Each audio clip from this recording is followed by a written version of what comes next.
నమస్తే,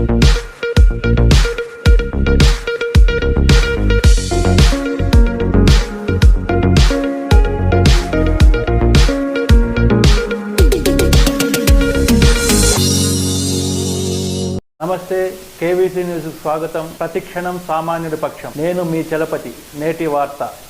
మరి ఈ రకంగా ఒక హియర్సే ఎవిడెన్స్ను బేస్ చేసుకొని గూగుల్ టేక్అవుట్ అంటారు. అది కూడా మీకు చెప్పాలా? నిన్న ప్రెస్ మీట్లో నేను సహజంగా చూడను వీళ్ళ ప్రెస్ మీట్లు, నిన్నెందుకో చూసిన. గూగుల్ టేక్అవుట్ గురించి మాట్లాడినారు. గూగుల్ మ్యాప్స్, గూగుల్ టేక్అవుట్ రెండు ఒకటే అని చెప్పే ప్రయత్నం చేసింది. పొరపాటున కూడా ఒకటి కాదు. గూగుల్ మ్యాప్స్లో మనం ఒక లొకేషన్కి పెడితే లొకేషన్కి స్పష్టంగా తీసుకొని పోతుంది Google map. Google takeout is not accurate location కాదు. గూగుల్ టేక్అవుట్ యొక్క యాక్యురసీని గూగులే సర్టిఫై చేయట్లేదు. 20 మీటర్ల నుంచి 1000 మీటర్ల వరకు దాని యొక్క కరెక్షన్ ఫ్యాక్టర్ ఉంటుంది. నెంబర్ 1. నెంబర్ 2, నువ్వు ఫోన్లో వైఫై వాడితే ఒక మాదిరి యాక్యురసీ ఉంటుంది, ఫోన్లో మొబైల్ డేటా వాడితే ఒక మాదిరి యాక్యురసీ ఉంటుంది. సో ఈ మాదిరి దాని యాక్యురసీ అనేది ఇంట్లో ఉంటే ఒక మాదిరి యాక్యురేట్ ఉంటుంది, ఇంటి బయట ఉంటే ఒక మాదిరి యాక్యురేట్ ఉంటుంది. సో గూగుల్ టేక్అవుట్ నువ్వు ఈరోజు ఎక్కడున్నావు అనేది 3 ఏళ్ల తర్వాత నువ్వు తీసింది అది. And it can be fabricated also. So ఆ రకమైనటువంటి లోపభూయిష్టమైన గూగుల్ టేక్అవుట్ని అడ్డం పెట్టుకొని ఒకటి దస్తగిరి హియర్సే ఎవిడెన్స్ అండి. దస్తగిరితో స్వయంగా అవినాష్ రెడ్డో, భాస్కర్ రెడ్డో, శంకర్ రెడ్డి మాట్లాడని చెప్పాడు. నాకు ఎర్రగంగిరెడ్డి చెప్పాడు, పెద్దోళ్ళు వెనకలు ఉన్నారు మనకు డబ్బులు ఇస్తారని చెప్పి. Erra Gangi Reddy, that is hearsay evidence. ఆడా ఈడా ఇన్నది అది ఒక హియర్సే ఎవిడెన్స్. రెండోది గూగుల్ టేక్అవుట్. ఇందాక నేను చెప్పింది ఈ గూగుల్ టేక్అవుట్ ఆధారంగా అంటే ఇప్పుడు మా కాంపౌండ్లో ఉన్నాడన్న వ్యక్తి పులివెందుల ఆర్టీసీ బస్ స్టాండ్ దగ్గరే ఉండొచ్చు 1000 మీటర్ల కరెక్షన్ ఫ్యాక్టర్ అంటే. So and note this point, it can be fabricated also. So అటువంటి and 1 year back first IO ఉన్నప్పుడు ఇదే గూగుల్ టేక్అవుట్ సునీల్ యాదవ్ ఫోన్లో నుంచి చేసినారు 2 ఇయర్స్ బ్యాక్. ఆ రోజు ఏం లోపం కనిపించలేదు వీళ్ళకు. రామ్ సింగ్ సునీత కాంబినేషన్ కలిసినాకనే ఎందుకు లోపం కనిపిస్తూ ఉంది? రామ్ సింగ్ సునీతక్క కాంబినేషన్ కలిసినాకనే ఎందుకు లోపం కనిపిస్తూ ఉంది అంటే గూగుల్ టేక్అవుట్ను ఫ్యాబ్రికేట్ చేసినారా? పోనీ ఇది కూడా ఇంకొక ఉదాహరణ చెప్తా మీకు. ఇందాక 4-5 ఉదాహరణలు చెప్పా, ఇంకో ఉదాహరణ చెప్తా. గూగుల్ టేక్అవుట్ గురించి వాళ్ళు కోర్టులో కౌంటర్ వేస్తారు, వాళ్ళు కోర్టులో అఫిడవిట్ వేశారు.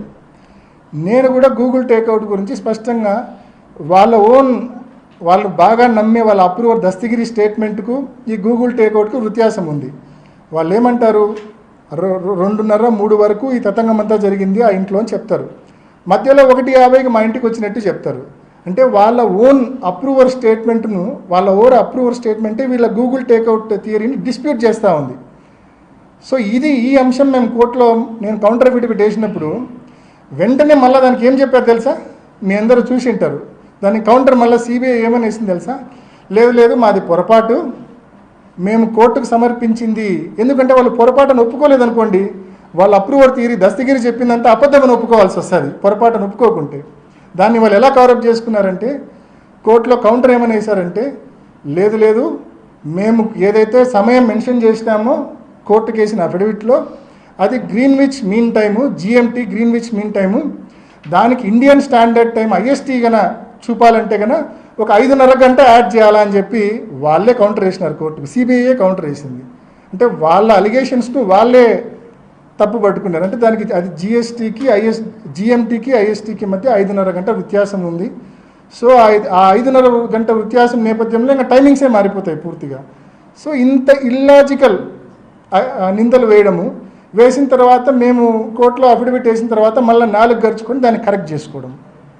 నేను కనీసం ఈ అరగంటలో మీకు 5-6 ఉదాహరణలు చెప్పా. ఏ రకంగా సిబిఐ సునీతక్క ప్రతిసారి నేను వాళ్ళ తప్పులు ఎత్తి చూపడము, వాళ్ళు దాన్ని కరెక్ట్ చేసుకోవడము. కానీ ఒక అబద్ధాన్ని ఏం చేస్తే నిజమవుతుంది? అది మీరు ఎన్ని తిప్పలు పడితే అది నిజమవుతుంది. అది నిజమయ్యే సమస్య లేదు, ఎందుకంటే అది అబద్ధం కాబట్టి నాకు న్యాయ వ్యవస్థ మీద సంపూర్ణమైన విశ్వాసం ఉంది. వీళ్ళందరూ కుట్ర పన్ని చంద్రబాబు నాయుడు గారి కుట్రలో పావులుగా మారి ఏబిఎన్ రాధాకృష్ణకు తొత్తులుగా మారి వీళ్ళందరూ నన్ను ఎంత అటాక్ చేసినా కూడా నేనైతే ఏ తప్పు చేయలేదు, ఏ రోజు కుంగిపోను. అండ్ స్పష్టంగా చెప్తా ఉన్నా, నాకు న్యాయ వ్యవస్థ మీద సంపూర్ణమైన విశ్వాసం ఉంది. తప్పకుండా నిజం నిలకడ మీద తెలుస్తుంది. రాబోయే రోజుల్లో తప్పకుండా ఫ్యాక్ట్ అనేది బయటికి వస్తుంది. సిబిఐ చేసిన విచారణకు వాళ్ళు లెంపలేసుకొని మళ్ళీ రియల్ వర్షన్కు వెనక్కి పోవాల్సి వస్తుంది. ఆ రోజు తప్పకుండా వస్తుందని సంపూర్ణ విశ్వాసంతో నేను చెప్తా ఉన్నా. ఇంతటితో నేటి వార్త సమాప్తం. మరిన్ని వార్తా విశేషాలతో మీ ముందుకు వస్తుంది KV's news. Until then, signing off మీ కేవీ చలపతి.